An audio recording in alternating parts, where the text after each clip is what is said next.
We're going to do chapters 14, 15, and 16 today. So a lot of reading, but it'll be all together, so you don't have to do a different link every time that you do it. So here we go. Chapter 14. "What do we do?" yelled George. "Nothing," shrieked Annie. "There's nothing we can do. Try not to get squashed. I'll call Cosmos to get us back." The comet shot through the asteroids with incredible speed. Another large rock hit the comet just in front of them, raining down smaller rocks on their spacesuits and helmets.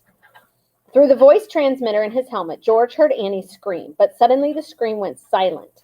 The noise just stopped, like a radio being switched off. George tried to say something to Annie through the voice transmitter, but she didn't seem to hear him. He turned to look at her.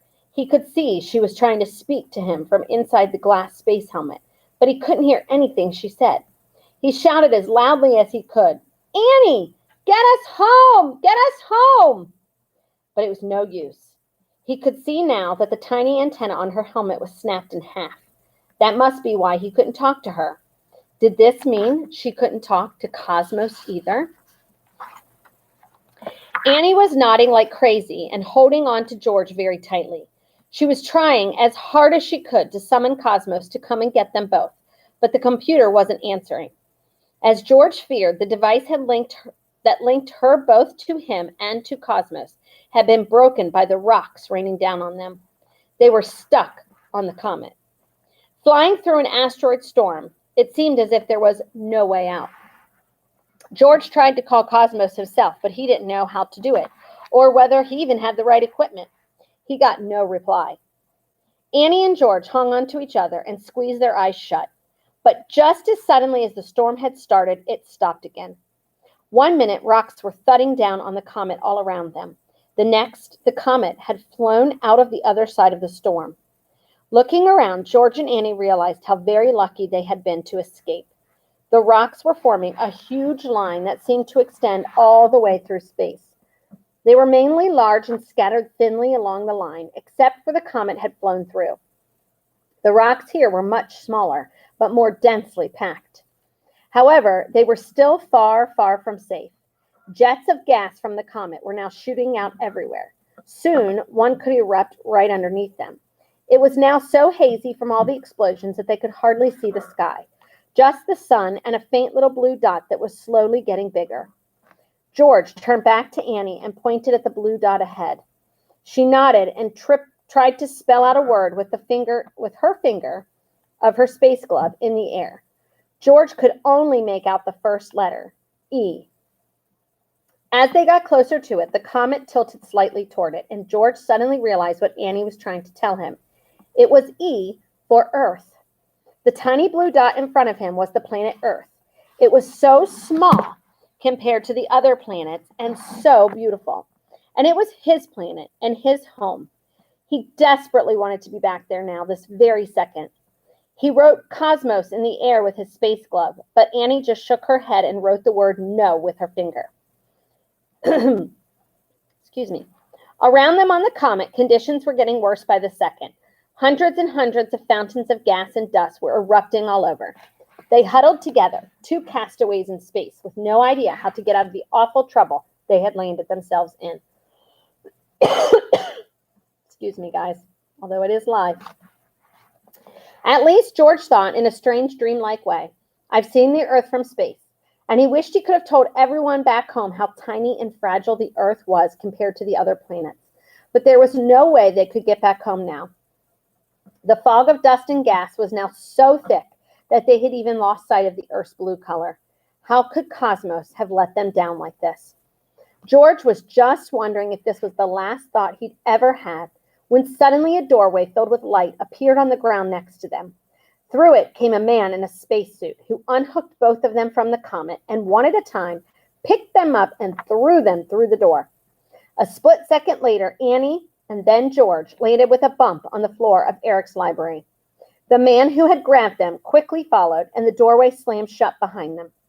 Pulling off his space helmet and glaring down at George and Annie, who were sprawled on the library floor in their spacesuits, Eric shouted, "What on earth did you think you were doing. Make sure after I'm done reading these chapters that you go back to page 126 and read about the asteroid belt. I have a lot to read, so I'm going to buzz over that right now. Chapter 15, page 128. What on earth did you think you were doing? Eric was so angry that for a moment George wished he were still on the roller coaster comet headed straight for the heart of the sun. Actually, we weren't on the earth, murmured Annie, who was struggling out of her suit. I heard that. George hadn't thought Eric could get any angrier than he already was, but now he looked so furious. George thought he might explode. He half expected to see great jets of steam burst out of his ears, just like the ones on the comet. Go to your room, Annie, ordered Eric. I'll talk to you later. But Daddy, Annie began, but even she fell silent under Eric's glare. She pulled off her heavy space boots, wiggled out of her suit, and shot out of the door like a streak of blonde lightning. Bye, George, she muttered as she ran past him. As for you, said Eric in such a menacing tone that George's blood ran cold. But then he realized Eric wasn't talking to him. He was looming over Cosmos, casting threatening looks at the computer screen. Master, said Cosmos mechanically, I am just a humble machine. I can only obey the commands I am given. Ridiculous, cried Eric wildly. You are the world's most powerful computer. You let 2 children travel into outer space by themselves. If I hadn't come home when I did, who knows what might have happened? You should have stopped them. Oh dear, I think I'm about to crash, replied Cosmos, and his screen suddenly went blank. Eric clutched his head in his hands and staggered around the room for a moment. I can't believe this, he said as though to himself. Terrible, terrible, he groaned loudly. What a disaster. I'm very sorry, said George timidly. Eric whipped around and stared at him. I trusted you, George, he said. I would have never showed you Cosmos if I thought that any minute my back was turned, you would sneak through the doorway into outer space like that. And taking a younger child with you? You have no idea how dangerous it is out there. George wanted to shout that this was so unfair. It wasn't his fault. It was Annie who pushed them both through the doorway into outer space, not him. But he kept quiet. Annie, he figured, was in enough trouble already without him making it worse. There are things in outer space you can't imagine, continued Eric. Extraordinary, fascinating, enormous, amazing things, but dangerous, so dangerous. I was going to tell you about them, but now, he shook his head, I'm going to take you home. And then Eric said a terrible thing. I need to have a word with your parents. As George found out afterward, Eric had more than quite one word with his parents. In fact, he had quite a few, enough to make them feel very disappointed in their son. They were very hurt, and despite all their good intentions about bringing up George to love nature and hate technology, he'd been caught red-handed at Eric's house playing with a computer. A valuable and delicate one, no less. One that wasn't for kids to touch. Worse, George had invented some kind of game. Eric had become somewhat vague at this point, which he'd persuaded Annie to join in. And this game had been very dangerous and very silly.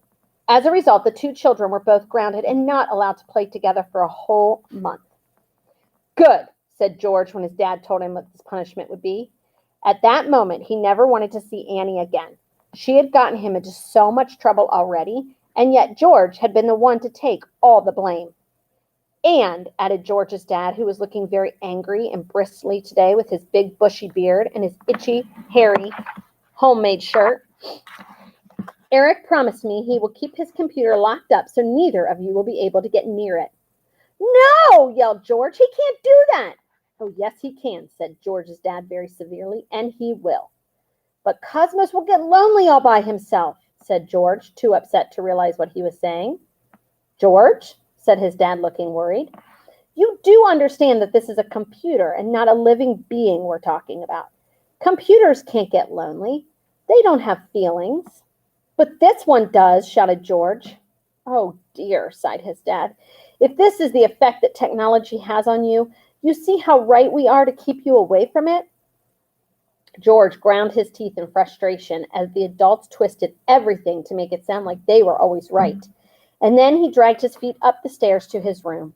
The world suddenly seemed like a much more boring place.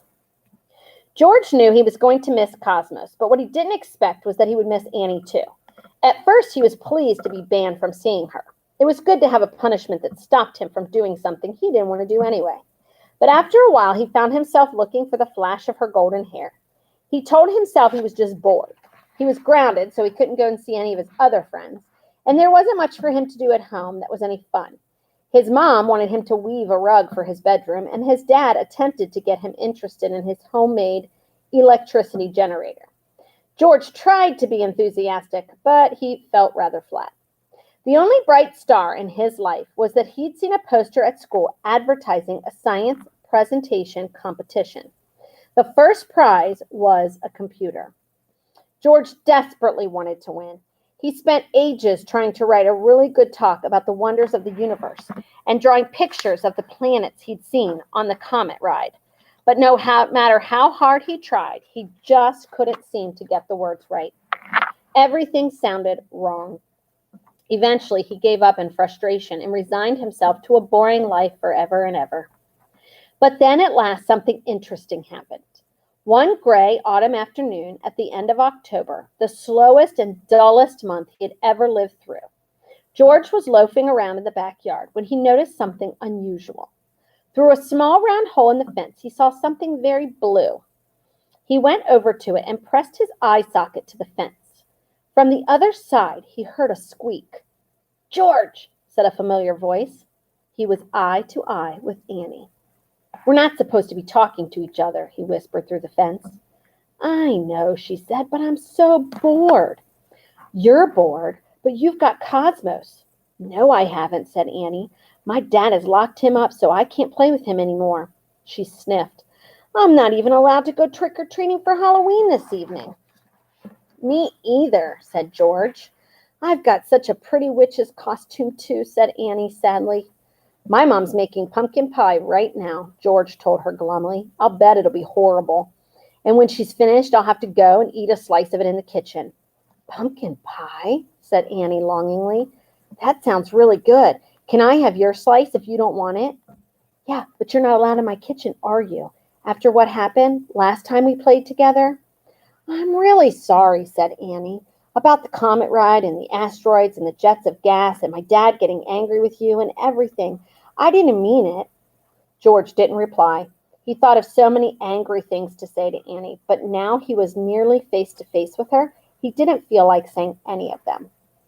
"Oh, dear," Annie sniffed. From the other side of the fence, George thought he heard the noise of crying. "Annie?" he called quietly. "Annie." George heard a sound like someone furiously blowing their nose. He ran down the length of the fence. His dad had started to mend the hole where Freddie had broken through to the next door, but he'd gotten distracted halfway through and had forgotten to finish the job. There was still a little gap, maybe large enough for a small person to squeeze through. "Annie!" George poked his head through the space. He could see her on the other side now, wiping her nose on her sleeve and rubbing her eyes.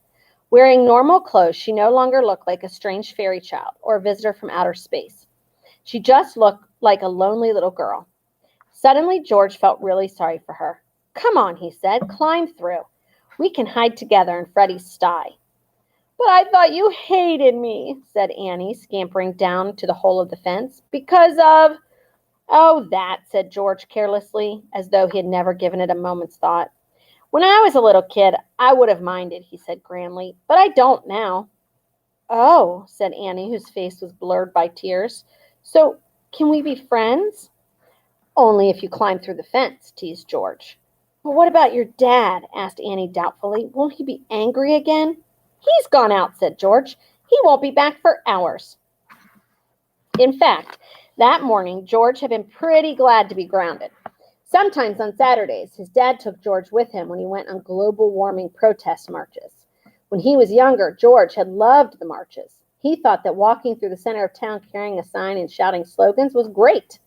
The eco-warriors were fun, and sometimes they would give George piggyback rides or mugs of steaming homemade soup. But now that George was older, he found going on marches a bit embarrassing. So when his dad had sternly told him that morning that as part of his ongoing punishment, he would have to miss the day's protest march and stay home, George pretended to be sad so as not to hurt his dad's feelings. But secretly, he had breathed a sigh of relief. "Come on, Annie, jump through," he said. The pigsty wasn't the warmest or the most comfortable place to sit, but it was the one best hidden from angry grown-up eyes. George thought Annie might protest at the smell of the pig, which wasn't as strong as people tended to think. But she just wrinkled her nose and then snuggled down in some straw in the corner. Freddie was asleep, his warm breath coming out in little piggy snores as he dozed, his big head resting on his hooves. "So, no more adventures?" George asked Annie, settling down next to her. "Not likely," said Annie, scuffing her sneakers against the pigsty wall. "Dad says I can't go into outer space again until I'm really old, like 23 or something." 23? But that's ancient. "I know," sighed Annie. "It's forever away. But at least he didn't tell my mom. She would have been really angry. I promised her I'd look after Dad and stop him from doing anything silly." "Where's your mom anyway?" asked George. "My mom?" said Annie, tilting her head in a way that he had come to recognize. "She's dancing Swan Lake with the Belushi Ballet in Moscow." In his sleep, Freddie gave a loud snort. "No, she isn't," said George. "Even Freddie knows that's not true." "Oh, all right," agreed Annie. "She's taking care of Granny, who isn't very well." "Then why didn't you just say so?"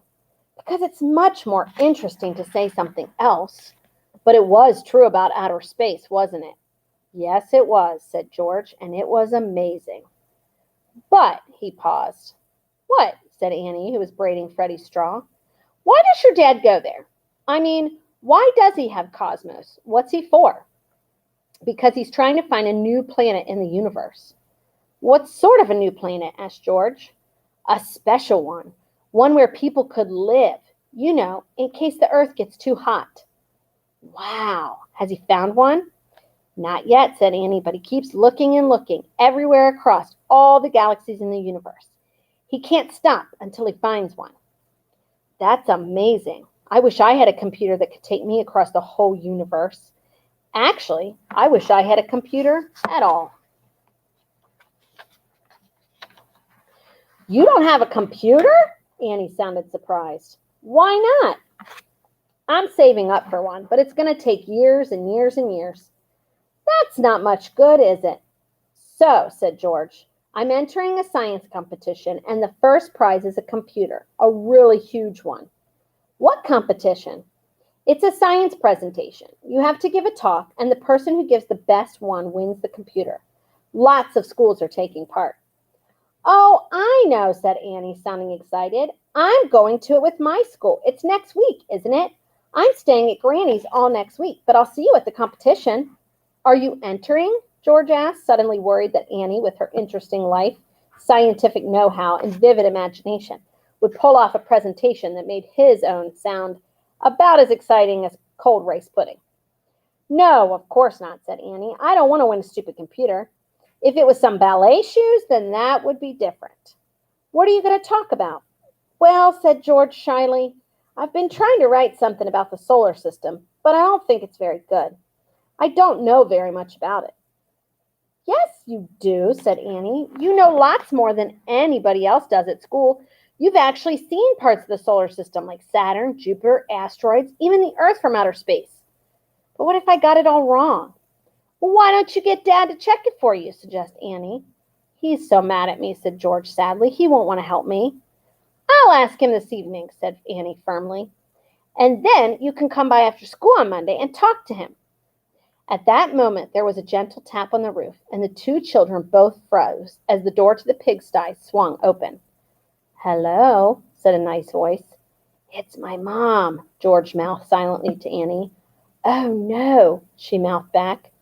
"Trick or treat?" said George's mom. "Treat," said George hopefully. Annie nodded. "Treat for two?"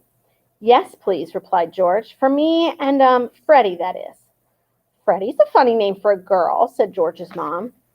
"Oh, please, George's mom," Annie burst out. She couldn't stay silent any longer.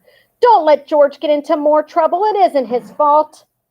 "Don't worry," said George's mom in the kind of voice they both knew that she meant with smiling. "I think it's silly that you can't play together. I've brought you both a snack, some nice broccoli muffins and a slice of pumpkin pie." With a squeak of delight, Annie fell on the plate of lumpy, funny-shaped muffins. "Thank you," she mumbled through a mouthful of muffins. "These are delicious." We have one more chapter, chapter 16, to get through. And it's kind of a long one, so hang in there. I know this has been a long time sitting and listening. Chapter 16. Meanwhile, on the other side of town, George's dad was enjoying his environmental protest march. Holding up huge signs and shouting slogans, the campaigners charged across the shopping district, battling the crowds aside. "The planet is dying," they yelled as they marched to the town square. "Recycle plastic bags! Ban the car!" they bellowed to surprise passerbys. "Stop wasting the Earth's resources!" they yelled. When they reached the middle of the square, George's dad jumped up onto the base of a statue to give a speech. "Now is the time to start worrying. Not tomorrow," he began. No one heard him, so one of his friends handed him a megaphone. "We don't have that many years left to save the planet," he repeated, this time so loudly that everyone in the area could hear him. "If the Earth's temperature continues to rise," he went on, "by the end of the century, floods and droughts will kill thousands and force over 200 million people to flee from their homes. Much of the world will become uninhabitable. Food production will collapse and people will starve. Technology will not be able to save us because it will be too late." A few people in the crowd were clapping and nodding their heads. George's dad felt quite surprised. He'd been coming to these marches for years and years, handing out flyers and giving speeches. He'd got quite used to people ignoring him or telling him he was crazy because he believed that people owned too many cars, caused too much pollution, and relied too heavily on energy-consuming machines. And now, suddenly, people were listening to the environmental horror story he'd been talking about for so long. "The polar ice caps are melting. The seas are rising. The climate is getting warmer and warmer," he went on. "The advances in science and technology have given us the power to destroy our planet. Now we need to work out how to save it." By now, a little group of Saturday shoppers had stepped up to hear what he had to say. A small cheer went up from the people listening. "It's time to save our planet," yelled George's dad. "Save our planet," the campaigners shouted back at him. One or two of the shoppers joined in. "Save our planet! Save our planet!" As a few more people cheered, George's dad lifted his arms in the air in a victory salute. He felt very excited. At last, people were taking some notice of the terrible state the planet was in. He suddenly realized that all those years he had spent trying to raise public awareness were not lost after all. It was starting to work. All of the eco-friendly groups had not protested in vain. When the cheers trailed off, George's dad was about to speak again when suddenly, out of nowhere, a huge custard pie sailed across the heads of the crowd and hit him right in the face. Sorry, guys, I need a quick drink.